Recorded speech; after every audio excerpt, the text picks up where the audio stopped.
Hello friends, എല്ലാവർക്കും master piece വ്ലോഗിൻ്റെ മറ്റു വീഡിയോയിലേക്ക് എല്ലാവർക്കും സ്വാഗതം. അപ്പോൾ ഞാൻ നേരിട്ട് വന്നിട്ട് ബിസ്ക്കറ്റിൻ്റെ തിന്നുമ്പോൾ നിങ്ങൾ വിചാരിക്കും എന്താ ഇപ്പോൾ സംഭവം എന്നില്ലേ? ഇതുപോലെയുള്ള ബിസ്ക്കറ്റ് നിങ്ങൾക്കും ഉണ്ടാക്കണോ? ഈ ഒരു വീഡിയോ മുഴുവനായിട്ട് കണ്ടാൽ മതി. നമ്മൾ ഇന്നത്തെ വീഡിയോയിൽ പരിചയപ്പെടാൻ പോകുന്നത് നമുക്ക് വീട്ടിലെങ്ങനെ വളരെ സിമ്പിളായിട്ട് ബിസ്ക്കറ്റ് ഉണ്ടാക്കാം എന്നുള്ളതാണ്. നല്ല കിഡിലൻ ഐറ്റംസ് തന്നെയാണ്. വളരെ സിമ്പിളായിട്ട് നമ്മൾ വീട്ടിലൊക്കെ സാധാരണ കിട്ടുന്ന സാധനം വെച്ചിട്ടുള്ള ഒരു വീഡിയോ ആണ് കേട്ടോ. അപ്പോൾ മാസ്റ്റർ പീസ് വ്ലോഗിൽ കുറേ ദിവസമായി വീഡിയോ ഒക്കെ വന്നിട്ട്, അപ്പോൾ ഇന്നത്തെ വീഡിയോ നിങ്ങൾക്ക് ഇഷ്ടപ്പെടാൻ സാധ്യതയുണ്ട്. അതുകൊണ്ട് തന്നെ എല്ലാവരും വീഡിയോ മുഴുവനായിട്ട് കാണുക. അതുപോലെ തന്നെ നമ്മുടെ ഗീവ് അവേ നടന്നുകൊണ്ടിരിക്കുന്നുണ്ട്. ഗീവ് അവേയിൽ പങ്കെടുക്കാനായിട്ട് എല്ലാവരും കമൻറ്റ് ചെയ്യുക.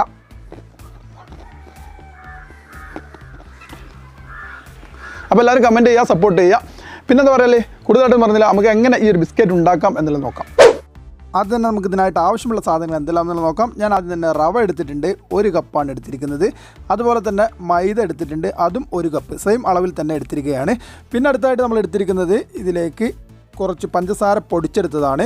അതൊരു 1/2 കപ്പ് നമ്മൾ ഇട്ട് കൊടുത്തു. ഇനി നന്നായിട്ടൊന്ന് മിക്സ് ചെയ്തെടുക്കാം. ഇതേപോലെ നല്ലതുപോലെ തന്നെ മിക്സ് ചെയ്തെടുക്കുക. അതിനുശേഷം നമുക്കതിലേക്ക് ഓയിൽ ഒഴിച്ച് കൊടുക്കാം. സൺഫ്ലവർ ഓയിലാണ് നമ്മളിവിടെ എടുത്തിരിക്കുന്നത്. സൺഫ്ലവർ ഓയിൽ 1/4 കപ്പ് എടുത്തു. അതിനുശേഷം അതിലേക്ക് ഒഴിച്ച് കൊടുക്കുക. എന്നതിന് ശേഷം നല്ലതുപോലെ തന്നെ മിക്സ് ചെയ്തെടുക്കാവുന്നതാണ്.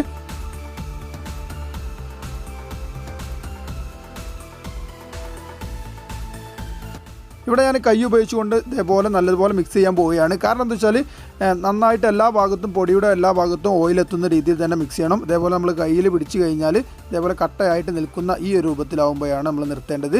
അതിനുശേഷം നമ്മൾ ചെയ്യേണ്ടത്, ഇതിലേക്ക് വെള്ളമല്ല, അതിന് പകരം പാലാണ് ഒഴിച്ചു കൊടുക്കുന്നത്. 1/2 കപ്പ് ഞാൻ പാലെടുത്തിട്ടുണ്ട്. അതിലേക്ക് കുറച്ചായിട്ട് ഒഴിച്ചു കൊടുക്കുക. അതിനുശേഷം കുഴച്ചെടുക്കാം. അപ്പം കൂടുതലായി പോയത്, ഈ പാല് വെള്ളത്തിന് പകരം നമ്മൾ ഉപയോഗിക്കുന്ന സംഭവമാണ്. അതുകൊണ്ട് തന്നെ കൂടുതലായി പോവാതെ വളരെയധികം ശ്രദ്ധിച്ചുകൊണ്ട് കുറച്ചായിട്ട് ചേർത്ത് കൊടുക്കുക. ഓക്കെ, അങ്ങനെ 1/2 കപ്പ് നമ്മൾ ഉപയോഗിച്ച് നന്നായിട്ട് കുഴച്ചെടുക്കുന്നുണ്ട്.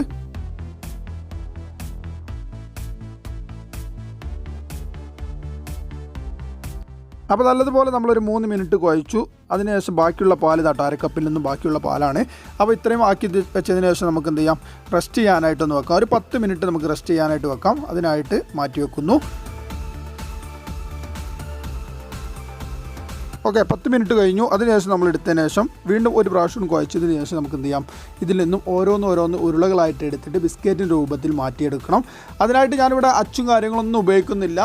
നമ്മുടെ വളരെ ടിപ്സായിട്ട് ഏറ്റവും സിമ്പിളായിട്ട് ചെയ്യാൻ പറ്റിയ രീതിയിലാണ് ചെയ്യുന്നത്.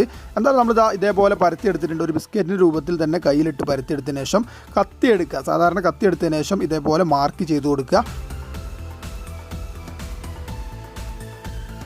മാർക്ക് ചെയ്യുമ്പോൾ അടി വരെ കട്ടാവരുത് കേട്ടോ. അതിൻ്റെ ഒരു പകുതി വരെ നമ്മൾ മാർക്ക് ചെയ്താൽ മതി. അതിനുശേഷം ഇതേപോലെ ക്രോസ് ആയിട്ട് നമ്മൾ ഈ രൂപത്തിൽ ഒരു ഡിസൈനിൽ ചെയ്തെടുക്കുന്നുണ്ട്. നിങ്ങൾക്ക് ഇഷ്ടമുള്ള രീതിയിൽ ഇതേപോലെ ചെയ്തെടുക്കാവുന്നതാണ്. ഞാൻ എൻ്റെതായ ഒരു ഐഡിയയിൽ ഒരു ബിസ്ക്കറ്റിൻ്റെ ഒരു ലുക്ക് കിട്ടാൻ വേണ്ടി ചെയ്തെടുത്തു എന്ന് മാത്രമേ ഉള്ളൂ. അപ്പോൾ ഈ ഒരു സിമ്പിളായിട്ടുള്ള മാർഗ്ഗം ഉപയോഗിച്ച് കഴിഞ്ഞാൽ നമുക്ക് അച്ചും കാര്യങ്ങളൊന്നും ഇല്ലാതെ തന്നെ ബിസ്ക്കറ്റിൻ്റെ ആ ഒരു കട്ടിങ്ങും കാര്യങ്ങളൊക്കെ കിട്ടുന്ന രീതിയിലാവും. ഇതേപോലെ നമുക്ക് എല്ലാം അതേപോലെ ചെയ്തെടുക്കാം.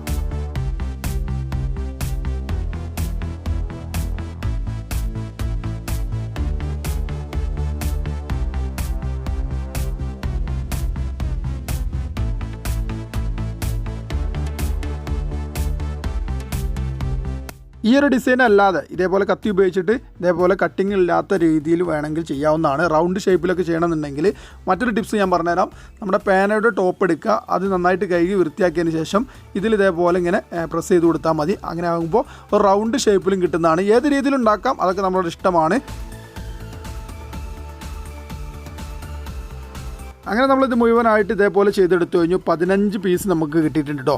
അപ്പോൾ ഇതിലും ചെറുതായിട്ട് വേണമെങ്കിൽ അങ്ങനെ ഉണ്ടാക്കാം, വലുതായിട്ട് വേണമെങ്കിൽ വലുതായിട്ട് ഉണ്ടാക്കാം. ഇനി നമ്മളിത് പൊരിച്ചെടുക്കാൻ പോവുകയാണ്. അതിനായിട്ട് ഇതേപോലെയുള്ളൊരു പരന്ന പാനിൽ നമ്മൾ ഓയിൽ ഒഴിച്ചു കൊടുത്ത് നന്നായിട്ട് ചൂടാക്കി വെച്ചിട്ടുണ്ട്. നല്ലതുപോലെ തന്നെ ചൂടായതിന് ശേഷം നമുക്ക് ഹീറ്റ് കുറച്ച് വെക്കാം. അപ്പോൾ ലോ ഫ്ലെയിമിൽ ഇട്ടതിന് ശേഷം സാവകാശമാണ് ഇത് കുക്ക് ചെയ്യേണ്ടത്. ഇനി അതിലേക്ക് ഓരോന്നായിട്ട് ഇട്ട് കൊടുക്കാം. ഇവിടെ നമ്മൾ ലോ ഫ്ലെയിമിലിട്ട് ചെയ്തിട്ടില്ലെങ്കിൽ, പൊരിച്ചെടുത്തിട്ടില്ലെങ്കിൽ ഇതിൻ്റെ ഉള്ളൊന്നും വേവില്ല. അതുകൊണ്ട് തന്നെ സമയം എടുത്തുകൊണ്ട് ലോ ഫ്ലെയിമിലിട്ട് സാവകാശം കുക്ക് ചെയ്ത് എടുക്കുകയാണ് വേണ്ടത്. അപ്പോൾ ഇതേപോലെ നമുക്ക് ചെയ്തെടുക്കാം. ഇപ്പോൾ തന്നെ ഒന്ന് ഇതേപോലെ മറിച്ചിടാനായി വന്നിട്ടുണ്ട്. ഇതുകൊണ്ട് അതിൻ്റെ കളറൊക്കെ ചേഞ്ച് ആയിട്ട് വരുന്നുണ്ട്. അതുകൊണ്ട് തന്നെ ശ്രദ്ധിച്ചുകൊണ്ട് മാത്രം ഇത് കൈകാര്യം ചെയ്യുക. ബിസ്ക്കറ്റ് ആയതുകൊണ്ട് തന്നെ ഇതിൻ്റെ മുകൾ ഭാഗമൊക്കെ കരിഞ്ഞു പോകാനൊക്കെ കൂടുതൽ സാധ്യത ഉണ്ട്. അതുകൊണ്ട് ലോ ഫ്ലെയിമിൽ ഇട്ടിട്ട് തന്നെ കുക്ക് ചെയ്യാമെന്ന് പറയാൻ കാരണം അത് നിങ്ങൾ പ്രത്യേകം ശ്രദ്ധിക്കേണ്ട സംഭവമാണ്.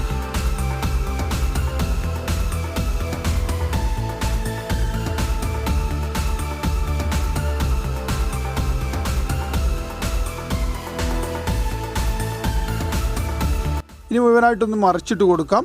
ഏകദേശമൊക്കെ ആയി ഇങ്ങനെ വരുന്നുണ്ട് ഒരു ഭാഗം. അതേപോലെ തന്നെ രണ്ടാമത്തെ ഭാഗവും ആവാനായിട്ട് നമുക്ക് വെയിറ്റ് ചെയ്യാം.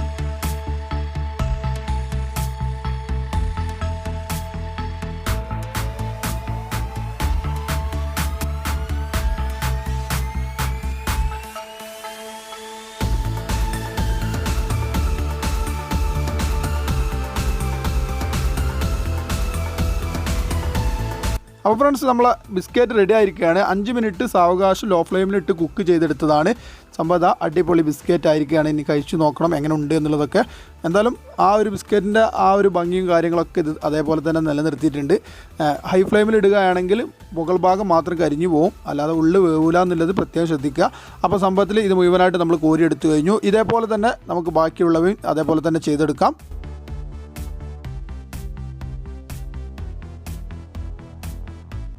നമ്മുടെ പൊരിച്ചെടുക്കൽ ചടങ്ങൊക്കെ കഴിഞ്ഞ് ചൂടാറിയതിന് ശേഷം ആ ബിസ്ക്കറ്റിൻ്റെ രൂപം ഈ ഒരു രൂപത്തിലായിട്ടുണ്ട്. കളറൊക്കെ എല്ലാം അടിപൊളിയായിട്ടുണ്ട് അല്ലേ?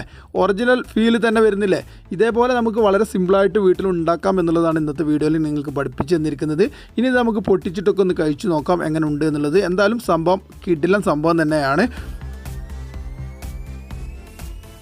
സത്യം പറയുകയാണെങ്കിൽ ഇത്രത്തോളം പെർഫെക്റ്റ് ആവും എന്നുള്ളത് ഒരിക്കലും പ്രതീക്ഷിച്ചില്ല കേട്ടോ. ഉണ്ടാക്കുന്ന സമയത്ത് നമ്മൾ ഈ ഒരു കട്ടിങ്ങൊക്കെ ഇടുമ്പോൾ ഇത് അധികമാവുമോ അല്ലെങ്കിൽ കുറഞ്ഞു പോകുമോ എന്നുള്ളൊക്കെ ഒരു പേടി ഉണ്ടായിരുന്നു. ഇതുണ്ടോ, ഇതിൻ്റെ ഉള്ളൊക്കെ ഒരു മീഡിയം വേവും കാര്യങ്ങളൊക്കെ ആയിട്ടുള്ളൊരു സംഭവമാണ്. പുറം ഭാഗം നല്ല ക്രിസ്പി ആയിട്ടും ഉൾഭാഗം കുറച്ച് സോഫ്റ്റ് ആയിട്ടൊക്കെ ഉള്ള സംഭവം കേട്ടോ. അപ്പോൾ ഗൈസ് നമ്മുടെ സംഭവം റെഡി ആയിരിക്കുകയാണ്. ബിസ്ക്കറ്റ് ഇഷ്ടം പോലെ ഉണ്ടാക്കിയിട്ടുണ്ട്. നമ്മൾ അടിപൊളിയായിട്ട് തന്നെ ഉണ്ടാക്കിയിരിക്കുകയാണ്. ഇനി ഇതൊന്ന് കഴിച്ച് നോക്കണം എങ്ങനെ ഉണ്ട് എന്നുള്ളത്. നമുക്ക് ജസ്റ്റ് ഒന്ന് ടേസ്റ്റ് നോക്കാം എങ്ങനെ ഉണ്ടാവും എന്നുള്ളത് നോക്കണമല്ലോ അല്ലേ? അപ്പോൾ ഞാൻ ഒന്നെടുത്തു, അതിനുശേഷം കഴിക്കാൻ പോവുകയാണ്. നല്ല ക്രിസ്പി പുറം ഭാഗം മാത്രമേ ഉള്ളൂ, ഉള്ളിൽ നല്ല ബിസ്ക്കറ്റിൻ്റെ അതേ ലെവൽ തന്നെ കേട്ടോ. അടിപൊളി. ഞാൻ വേണമെങ്കിൽ ഒരു പ്രാവശ്യം ഒന്ന് കാണിച്ചു തരാം, പൊട്ടിച്ച് കാണിച്ചു തരാം. ഇതുണ്ടോ, അടിപൊളി സംഭവം കേട്ടോ. കിഡിലൻ സാധനം തന്നെയാണ്. ഒരു പ്രാവശ്യമെങ്കിലും ഒന്ന് ഉണ്ടാക്കി നോക്കുക. സാധാരണ നമ്മളിപ്പോൾ എല്ലാവരും വീട്ടിലിങ്ങനെ ലോക്ക്ഡൗൺ ആയിട്ട് കുടുങ്ങി നടക്കുന്ന സമയത്ത് സിമ്പിളായിട്ടുള്ള റെസിപ്പി നിങ്ങൾക്കായിട്ട് പരിചയപ്പെടുത്തിയതാണ്. നിങ്ങൾക്കൊരു വീഡിയോ ഇഷ്ടപ്പെടുകയാണെങ്കിൽ നിങ്ങൾ ലൈക്ക് ചെയ്യുക, മറ്റുള്ള കൂട്ടുകാരിലേക്ക് ഷെയർ ചെയ്യുകയും ചെയ്യുക. ഞാൻ ഇൻട്രോയിൽ പറഞ്ഞ പോലെ തന്നെ ഗിവ് അവേയിൽ പങ്കെടുക്കാനായിട്ട് എല്ലാവരും കമൻറ്റ് ചെയ്യുക കേട്ടോ. അപ്പോൾ എന്താ പറയുക, നല്ലൊരു കിടിലൻ വീഡിയോ ആയിട്ട് കാണാം. Bye bye.